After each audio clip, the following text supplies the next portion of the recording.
I'm Frank Vaughn. It's June 9th, 2025, and this is going to be a fairly succinct edition.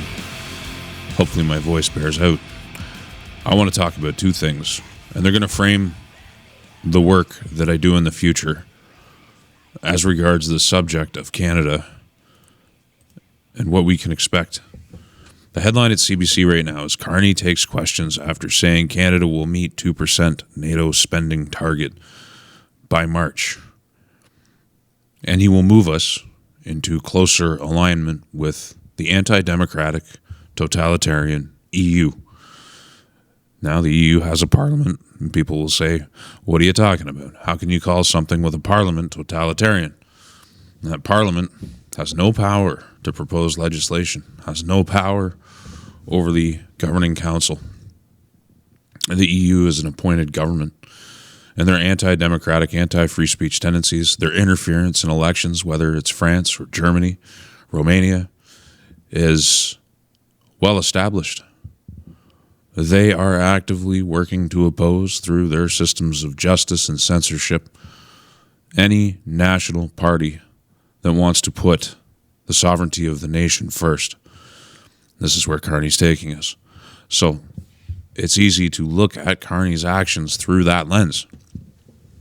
But there's a different lens that I would invite you to take up, and that is the lens of what has recently happened here in Canada.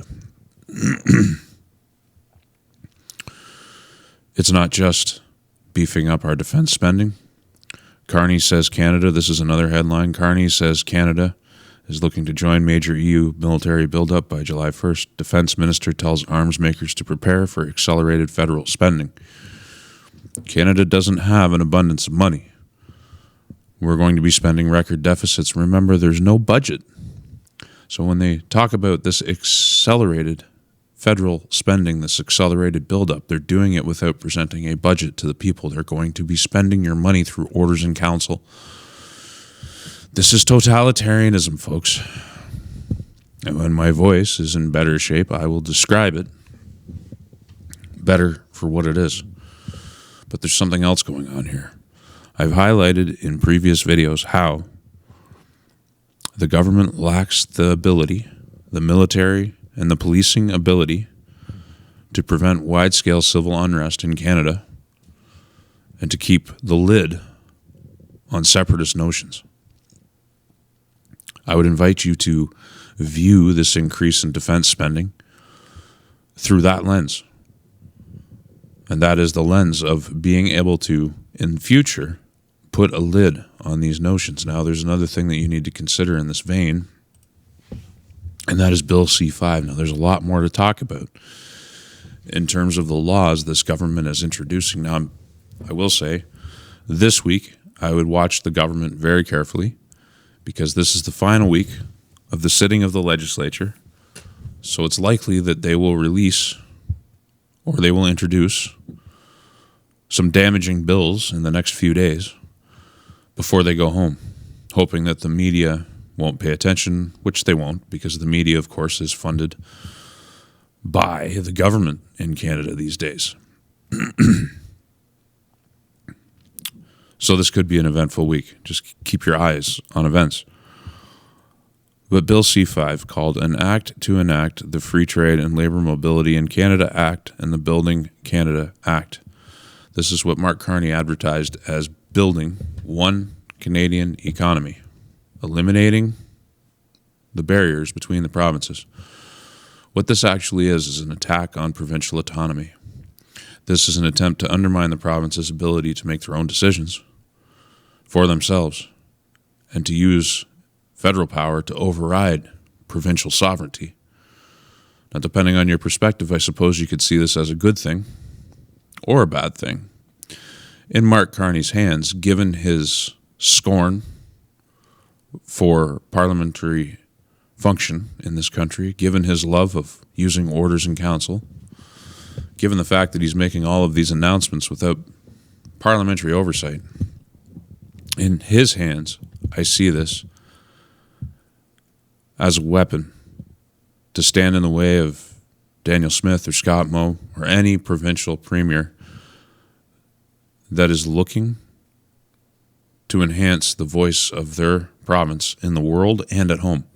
It is my belief that we are seeing a consolidation of authoritarian power through the Governor General's office. If you actually read the preamble of Bill C-5, the recommendation, the first words after President of the King's Privy Council for Canada and Minister responsible for Canada-U.S. trade, intergovernmental affairs, and one Canadian economy, the King's Privy Council. The recommendation, which is the next text below that announcement, is Her Excellency the Governor-General recommends to the House of Commons the appropriation of public revenue under the circumstances in the manner and for the purposes set out in a measure entitled an Act to Enact Free Trade, Labour Mobility in Canada Act and the Building Canada Act. This is a consolidation of authoritarian power in the hands of what is a minority government. I have highlighted before how Justin Trudeau pioneered a new way of governing Canada that Mark Carney is now the inheritor of. It's not hyperbole. I want to remind people of some historical context. The 1932 elections in Germany saw the NSDAP win 34% of the vote. The Liberals won 42%. Some horrendous things in history have been done on far less of a vote share with the willing cooperation of the people. Lenin's party barely had a quarter of the support of the electorate in Russia before the revolution wiped out all opposition. I don't trust these liberals. I don't trust Mark Carney with the type of power that they're claiming to have. Ruling by edict, ruling through the Governor General's signature. And I think their overall goal is to ride roughshod over provincial jurisdiction. It's not the first time that we've had this battle in Canadian history, but it might be the last time.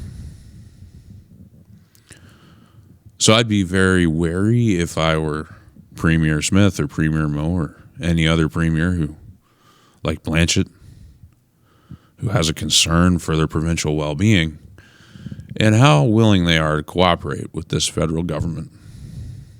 Because these olive branches that are being extended by the federal government contain a poison which will make it much harder for the provinces to assert themselves. And that's all I got today. I'm Frank Vaughn, and I'll see you in the next one.